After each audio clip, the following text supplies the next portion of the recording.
Hello, welcome to Preparing for Health Professional Schools Resources and Admissions Information Session, Part 2. My name is Hedy Ha. Thank you for joining me today. I have categorized admissions requirements into three simplified terms: traditional, progressive, and competency-based. Traditional basically means it's the most common or standard requirements. Progressive is not a formal, universally used term. It's something that I'm using to help students understand the difference in trends of admission requirements. Competency based means that the program is not enforcing any specific course requirement, but rather has recommendations. In this presentation, I'm predominantly going over traditional admissions requirements, but would also touch on the other two. This chart shows you general comparison of how pre-med requirements may differ slightly from other health professions.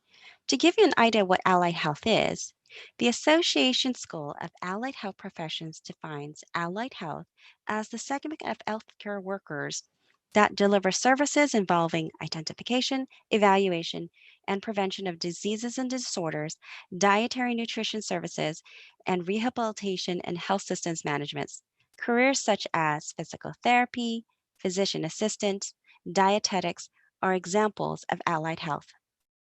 As you glance these requirements, you may notice there are many similarities and some differences.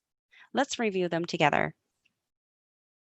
1 year of writing and English composition, lower division and upper division writing combined. 1 year requirements with lab include general biology, general chemistry, organic chemistry. This is also a common traditional requirement for other health professional programs, but not all allied health professions will require the full year of organic chemistry, though it is common. And then a year of physics with lab. Lecture-only courses include calculus, single variable, and statistics. Statistics is also a very traditional requirement for many health professions and graduate programs. Biochemistry is becoming an increasingly common requirement for many health professions. And even if it's not a requirement for admissions, it's likely recommended subject because some standardized entrance exams, such as the MCAT, Medical College Admissions Test, have biochemistry component. Other commonly recommended courses include a single or combination of APM, which stands for Anatomy, Physiology, and Microbiology with or without lab. Some admissions committees would also like to see one or two bio lectures taken at an upper division level to demonstrate rigor. Social science courses that are becoming increasingly common because it is very important to recognize that understanding human behavior and culture plays a significant role in providing quality and effective patient care. Over here, for other health professions and allied health, commonly required courses. um, That means that shows specific courses that may be required by a specific school of admissions requirements in a single or combination of single variable calculus, biochemistry, advanced biochemistry, physics with lab all or partial, APM, immunology, psych and social and psychology and sociology and anthropology. And additional science courses that may not be listed are also nutrition, nursing. It depends upon the profession, the health profession, and also the individual school's admissions requirements, and also public speaking. It is very important to remember that every health profession school is unique and made up of their own admissions committees. All admissions committees have their own markers to determine which pre-admission courses can help them evaluate candidates and serve as predictors for academic readiness for their curriculum. Therefore, you may notice some variance in admissions requirements. And as a reminder, these are traditional requirements. This may not be an inclusive list. It is very important for students to review the admissions requirements set by each prospective school of admissions by visiting their website directly. Translating what these pre-admissions courses mean to UCI course offerings. The first year of writing, including lower division and upper division writing combined, at UCI we offer a variety of ways for students to meet lower division and upper division writing requirements for degree certification. But in general, we recommend students satisfy lower division writing by completing writing 37 or 39B and writing 39C with an upper division writing course required for your major, or humanities core with an upper division writing courses required for your major. BioSci 93, 94, and 97 will satisfy that 1 year general biology lecture requirement, but you will still need 3 labs. I'll talk a little bit more about labs in the next slide. General chemistry and organic chemistry is a sequence of 3 4-unit lectures and 2 3-unit labs. A word of advice for non-bio majors, you do not want to break up the sequence of chemistry. So once you start it, it's advisable to plan on following through with a sequence, unless you're struggling after the first or second class, which then you should consult with a pre-health advisor whether now is the right time to move forward with these courses. Basic physics at UCI is calculus-based. Physics offer 2 different sequences that can be utilized to meet 1-year physics requirements. Unless physics is required for your major, most students will elect to take Physics 3 series. Bio-Sci majors are advised to take the Physics 3 series. There are 2 different single variable calculus sequences offered at UCI. Bio majors are required to take the Math 5A, 5B sequence, and these courses are also exclusive to Bio-Sci majors. Non-bio majors can meet single variable calculus by taking Math 2A and 2B. In addition, there are also 2 different introductory statistics courses at UCI, Stats 7 or Stats 8. Both are basic introductory statistic courses. However, Statistics 8 is biostatistics, so its problem-based is geared towards biology. This course can also be helpful for students planning to engage in bioresearch in the future. And then biochemistry is BioSci 98. Now, reviewing these commonly recommended or required courses, they are APM with or without AB. So there's anatomy, and D136 is a lecture only 4-unit course, and that is offered only in the summer. So if a student applies to it, is required to take an anatomy lecture only course, this may be suitable.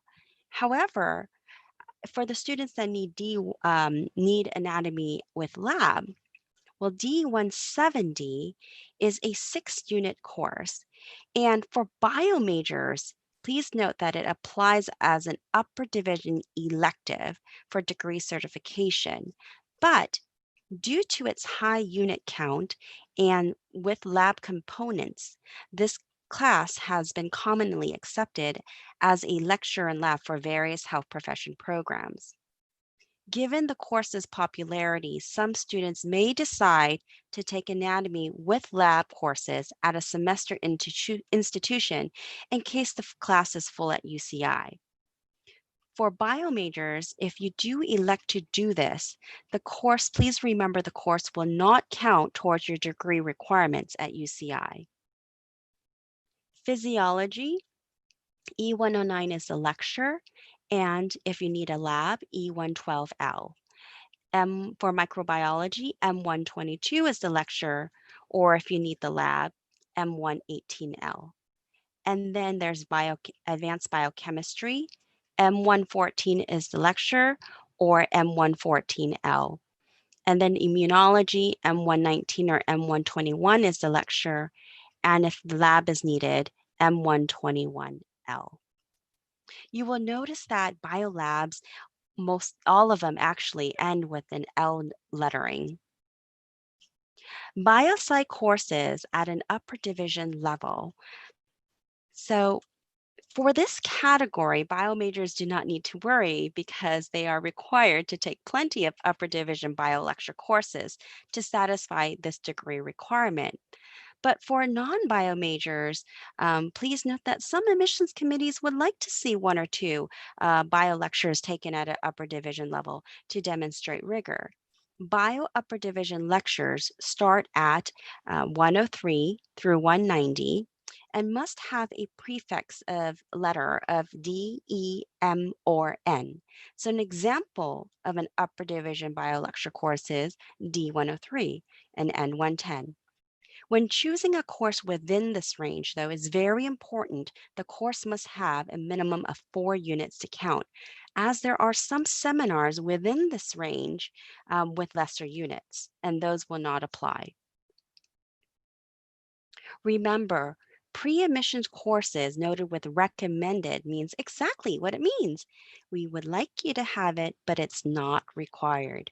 Whether the logic behind this recommendation is to help you demonstrate rigor on your application or to help you prepare for their year one curriculum. Remember, recommended courses are optional but can be beneficial.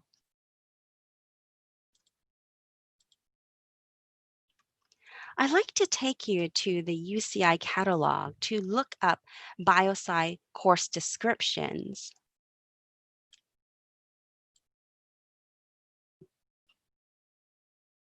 So it's just catalog.uci.edu, and then you would go to courses, select on biological sciences. Here you will get a brief description of which courses entail.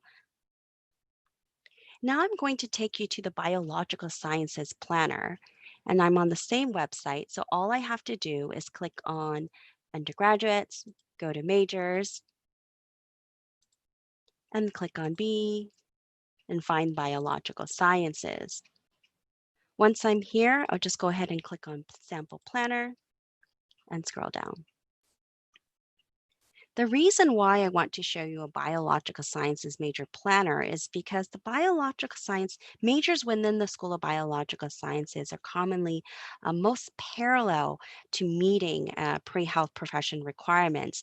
And so this will give you an idea of how to plan your courses for bio, for chem, and as well as physics.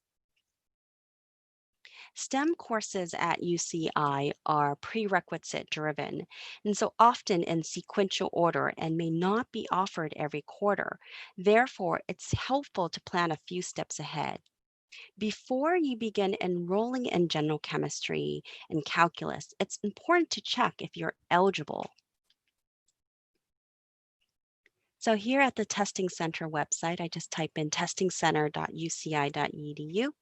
If you click on the Placement tab, and you select either calculus or chemistry,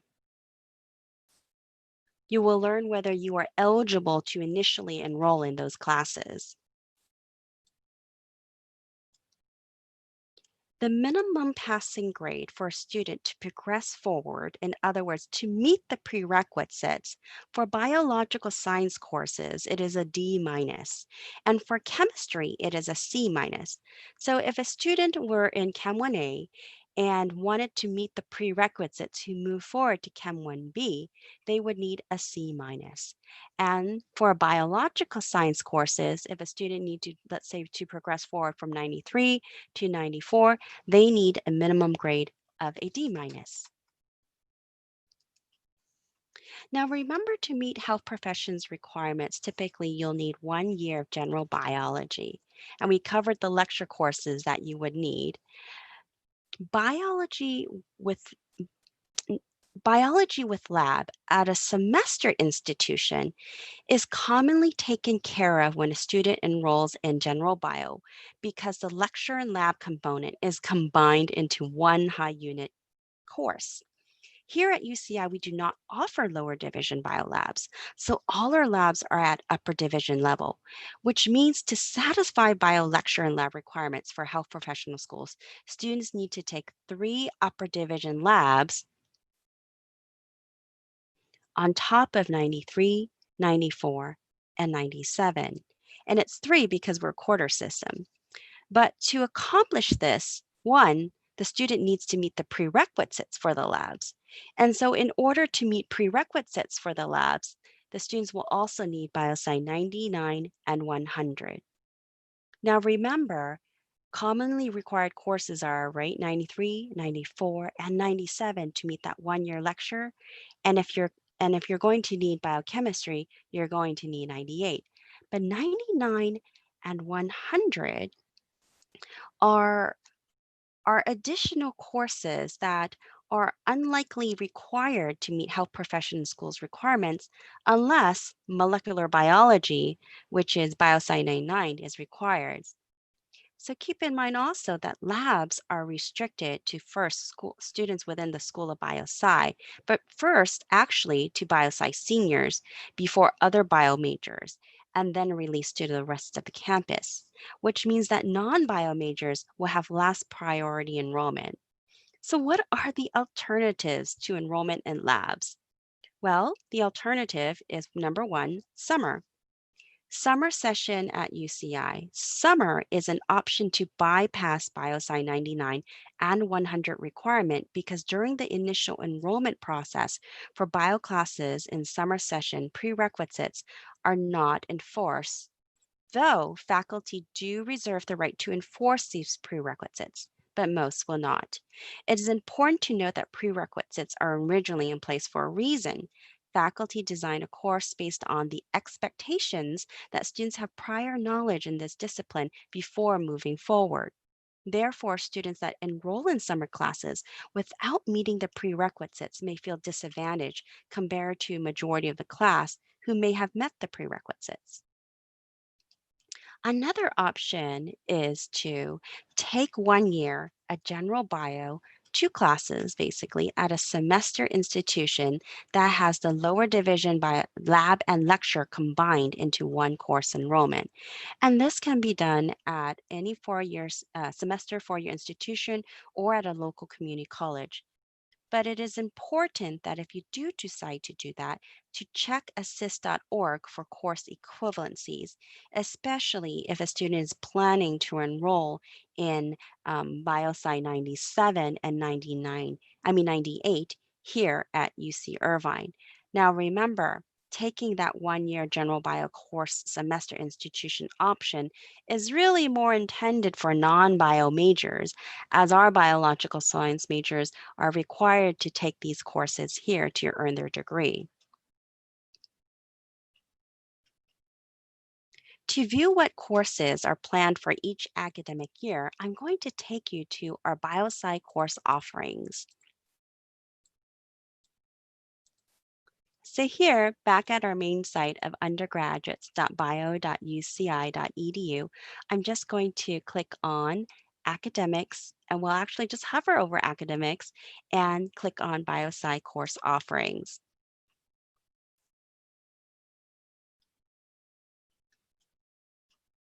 This chart here is updated in the summer before each new academic year.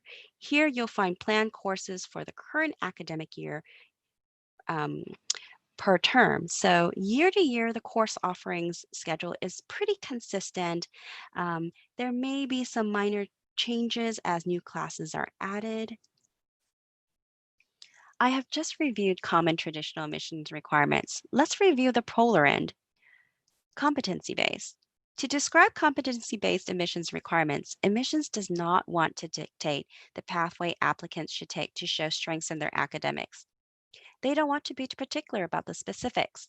They do, however, expect some demonstration of successfully completing science courses and the ability to thrive in a rigorous curriculum.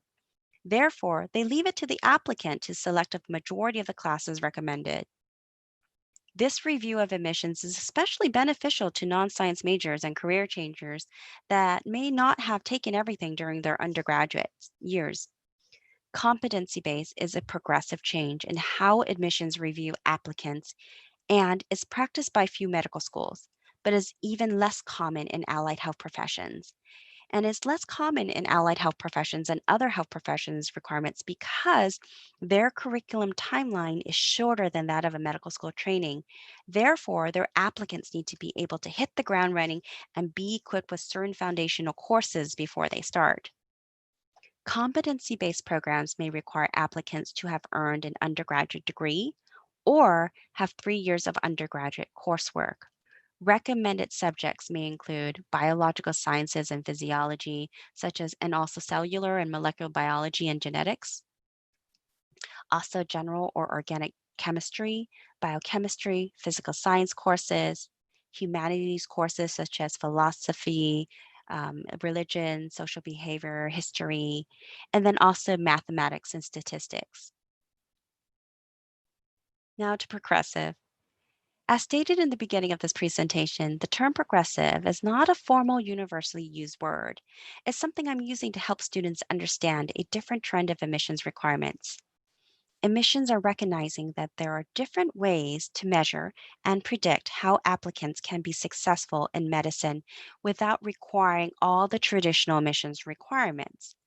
Though not quite ready to do away with all required courses and become competency based, they are slowly making changes to reduce the amount of courses required. And as a reminder, there are no universal admission requirements within the same health professional programs. Therefore, though in the future, it is possible to see these changes as health associations work closely with admissions committees to streamline the application process for applicants. For now, between the schools in the same health professions, there are still variables. So the key is you need to individually review all admissions requirements for each school you are interested in to make sure you're meeting their requirements. Do not think that there's an exception to the rule. Applicants that do not meet their requirements technically are considered ineligible for consideration.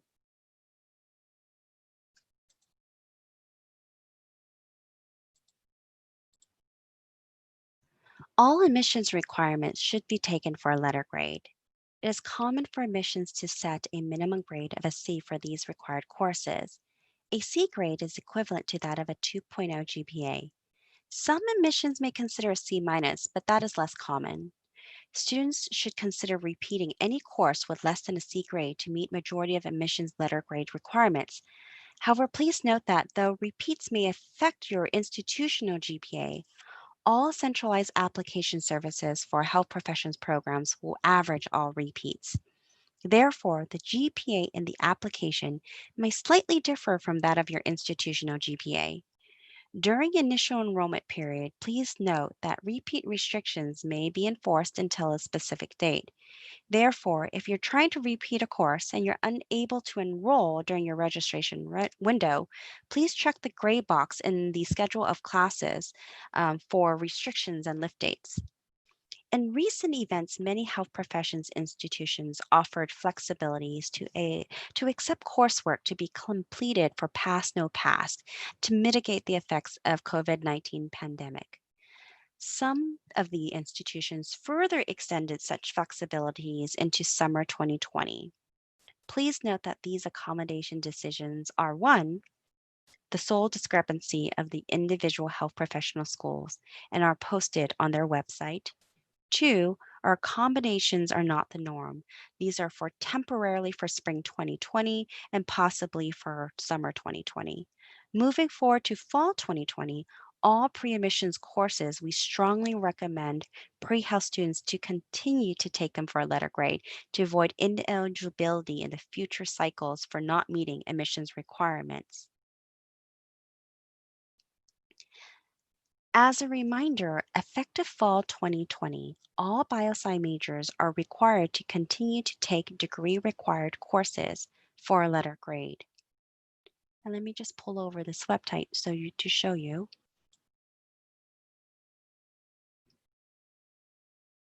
Under student affairs, policies.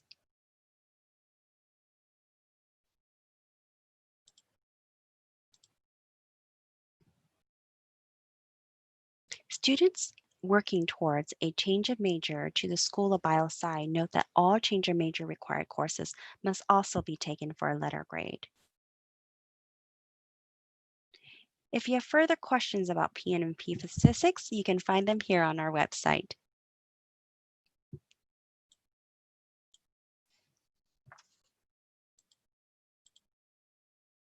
I want to confirm to applicants, students do not need to be bio majors or even science majors to be pre-med or pre-health. Students can be in any major and successfully admit into health professions programs. There are no significant advantage tied to a specific major in the admissions review process. The emphasis, however, is placed on how the applicant has done in their undergraduate major, as well as the pre-admissions courses, in addition to other non-academic attributes, such as community service, clinical experience, and research, etc. But there are certainly reasons why in the health professions, there are more individuals coming from a science background. And that is because non-science majors should be aware that they may not be able to complete all pre-med or pre-health requirements during their undergraduate years at UCI for a variety of reasons. And that is dependent upon one, how well students are handling and performing in all their classes. Two, the accessibility of getting into these classes that may require summer session enrollment. Three, possible financial challenges associated with going to summer session. And four, reasonable advanced planning. Non-science majors that try to complete both their undergraduate degree and pre-health coursework within a 4-year timeline can feel overwhelming. So it's a good idea to reassess those points. Keep in mind, traditional pre-admission courses is nearly equivalent to a double major, as it's about 3 years worth of courses. By the time a non-bio major completes all the traditional admission coursework, they're about a handful of classes short of completing a degree as a double major with BioSci. When you're registering for courses, you may notice that there are some restrictions, whether it's a restriction to a specialty major within the School of Biosci or a non-bio major trying to enroll in science classes. All schools have a priority to service their own majors first to help them graduate on time. The same rule would apply if a bio major were to try to take a course in a different major. Therefore, the process to enroll in courses in a different school that is not required for a current major, expect for enrollment delays and to practice patience. If there's a particular course you wish to have, please consider summer session, as the enrollment period is the same for all students.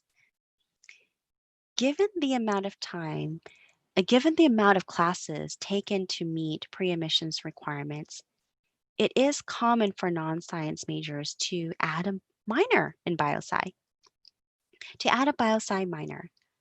But please note that this does not satisfy all health profession requirements, does not give the student access to major and school restricted courses, but it might be a good idea to add since you're already making significant progress, right? Completion of the minor is also an added notation in the official undergraduate transcript, and students can also include this notation in their resume and their CV.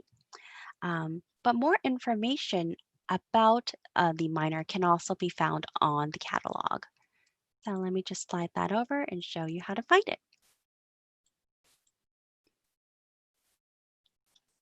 I'm just going to go back to catalog.uci.edu. Here, undergraduates, majors, and minors. And then I'm going to click on B, and there it is biological science minor. And here you can view the requirements.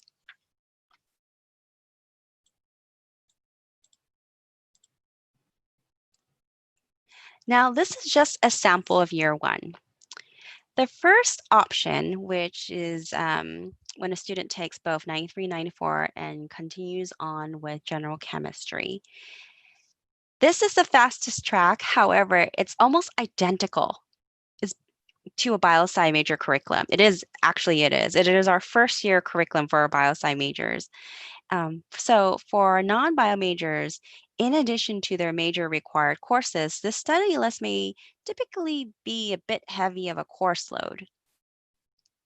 The second option is really more intended for non-bio majors, allows the student to start with chemistry first, and then postpone bio courses until either they can take it in the summer session to take the lecture portion, or if they want to knock out both lecture and lab, they're welcome to do it at a semester institution, at a four-year semester institution or a local community college. And then option three is also geared towards non-bio majors, but it could also be used for bio majors that do not initially pass Chem 1A their fall term and need to repeat Chem 1A in winter term. The last row is a sample of the second year curriculum for our bio majors. But before non-bio majors, before they begin this study list, it is very advisable to discuss this plan with your current major advisor, as well as a biosci pre-health advisor to determine whether this study list is advisable based upon your academic performance in prior quarters.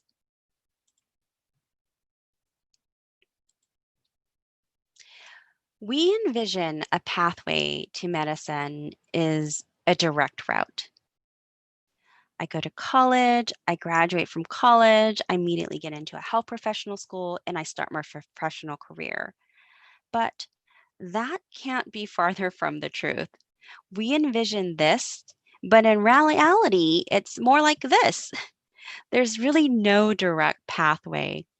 Don't let social pressures stress you into a pathway that you think you should be on or act on things you think you should be doing. Remember, it's not a race of who finishes the classes first, who takes the first standardized test will get admitted. It's all about quality, not quantity. And also, it's your personal journey. We have an increasingly growing population of older applicants, non-traditional applicants applying with one or more gap years, getting into medicine for these reasons. It's because of that journey.